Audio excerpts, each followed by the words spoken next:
这茶叶是捡的呀？茶叶是。我看。到里头有几个？好像是红头长尾山雀的窝，看一下里面有几个。刚一个老奶奶给我的，真的是哦，都这么大了，再有几天就可以飞走了，太可惜了，被拽下来了，这家伙。看一下还有没有？哎，里面好像还有一只，就4只，确定的，就4只小家伙，都这么大了，感觉真的是挺可惜的。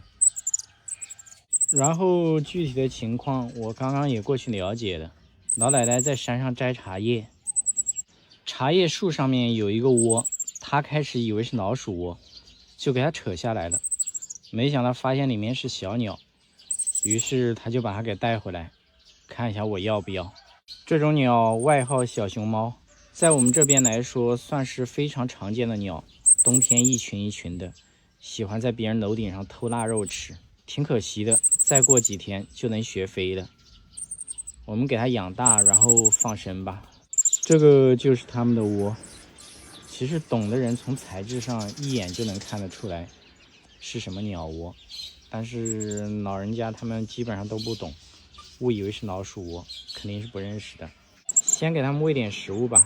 这种小型鸟特别不耐扛，所以说一定要食物喂得比较勤一点。爬山实在是太大了，不然的话我都想给它带回去，让母鸟再喂几天就可以飞走了，多省事儿。不管你人工怎么喂养，野化和营养方面都不如母鸟养得好。所以说捡到学飞的幼鸟，一般没有特殊情况的话，切记不要带回家。这几个小家伙我们先养着吧。小型鸟有一个优点，它成长的速度特别快，所以说放生的周期也会比较短，它野化也是比较快的。好了，希望它们都能健康长大。这4只小家伙来我这里的第4天，来的时候我当时就说非常可惜，如果再给它们几天的时间，它们就可以学飞了。哎，可惜窝被人拆了，那也没办法。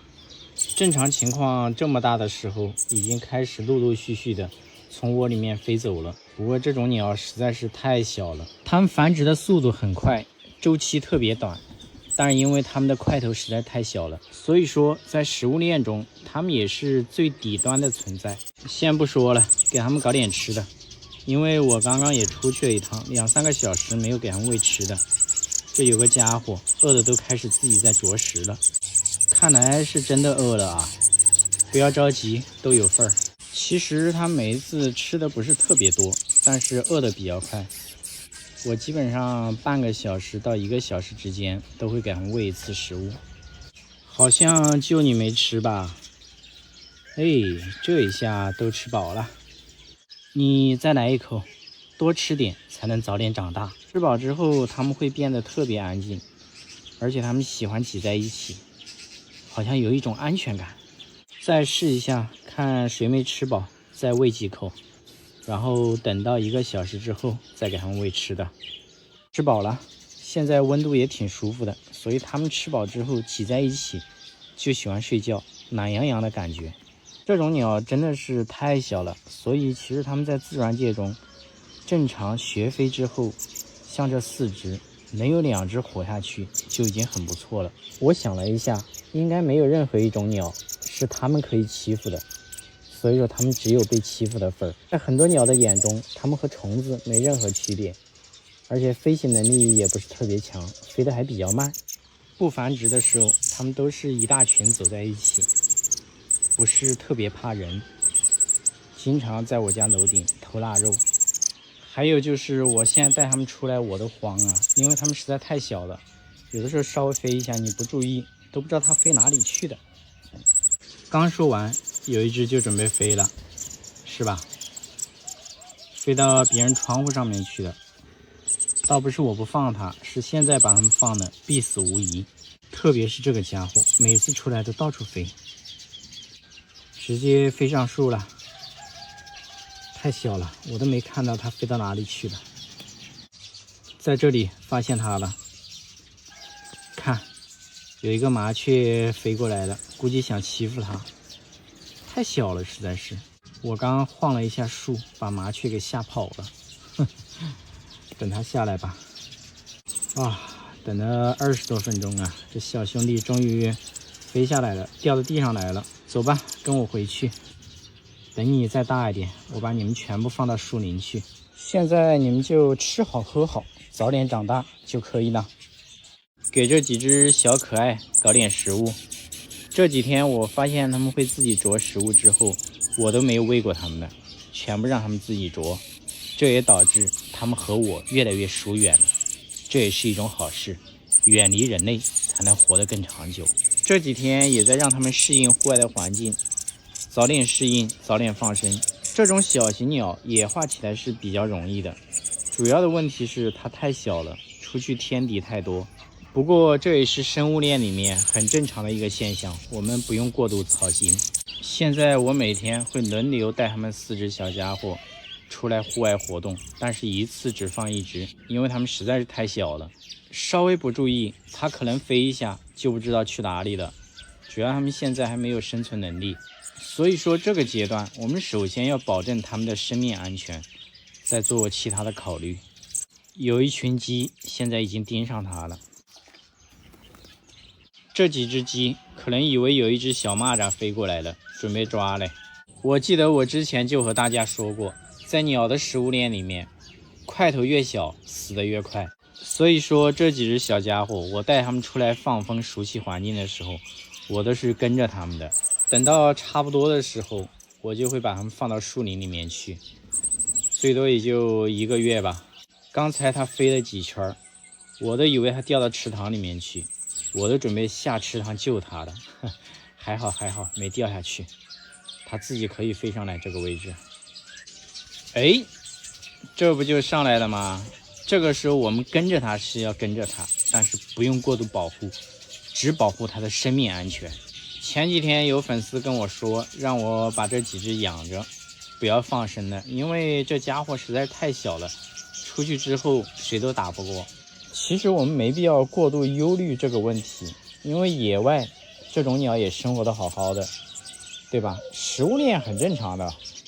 如果说它出去被其他的鸟吃的，那是食物链很正常的，那也是它的命运，我们不用过度担心。所以我必须要把它们给放了。现在最麻烦的事情就是要一只一只的带它们出来溜达。关键是只要它一飞，总有几只鸡以为发现了好吃的。特别这一只小母鸡，越说越嚣张，早晚把你给煲汤了，你等着。你们几个赶紧早点独立吧，到时候我就不用操心了，直接给你们放到山上去，再让这个家伙自己溜达一圈，我在这里看着，然后再换另外几只，轮流出来玩吧，也只能这样了，没办法。等他们几个彻底会吃东西之后，我就几天不和他们互动，不理他们，到时候他们就会很怕人。这种小型鸟繁衍的速度是特别快的，每天都要轮流带几只张飞鸟出来适应环境。每次出来之后，这个嘴巴呀都没停过，特别是单独带一只出来的时候，它们对同伴有一种依赖性，找不到同伴就会一直叫。一次性我也不敢多带几只出来，有的时候出来就乱飞，找都找不到。这几个家伙都挺活跃的，一出来都喜欢从这个树枝跳那个树枝，边跳边叫。这2天我发现他们开始有点反野了，只要是我一伸手，他们就跑了。再试一下，我慢慢的靠近他，是我们是老熟人呢，真的是一点面子都不给我啊，特别是吃饱的时候，非常怕人。这个画风转的让我有点猝不及防，刚我跳到池塘里面来，把他给救起来了，我的袜子都没来得及脱。这家伙刚刚被那只该死的鸽子一翅膀拍到池塘里面来了，还好我速度比较快，它应该是没有呛到水。本来我打算回家拿网过来把它捞起来的，想想时间来不及，就直接鞋子脱了跳下去的。这真的是刚刚有多可爱多呆萌，现在就有多狼狈多丑。只要是没呛到水，基本上啥事儿都没有。现在温度挺高的，晒一下就好了。这个太阳太大了，我在这里晒着招架不住啊，把它关起来，最多晒10分钟就可以了。真的也就10多分钟，它的羽毛就已经干了，这速度比我想象的还要快。是不是有人都觉得这已经不是同一只鸟了？刚从死亡边缘把它给拉回来，现在羽毛干了，我感觉它又要开始嘚瑟，又要开始飞了。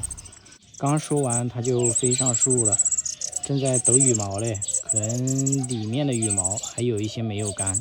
所以说这就是每次为什么我只带一只出来。这鸟有点费命了，不是费它的就是费我的，风险系数很高。最近正在学吃，所以飞上树了，有一些小虫子啊、蚂蚁啥的，它们都会啄一下。它现在正在树上啄，差不多喽，也要把它给带走了。这费命的鸟，应该也饿了吧？走，带你去找你的兄弟姐妹。这一群待在一起，叽叽喳喳的，更吵。给他们搞点吃的。现在已经不用把食物喂到他们嘴里了，都会自己啄，所以说离放生又近了一步。就是这每天轮流带他们出来是一件很头痛的事儿啊。还好只有4只，这种鸟比较高产，一窝7、8个很正常。掉到水里去的那个家伙刚刚躲在后面，这一会儿也饿了，也出来吃东西了。好了，明天继续。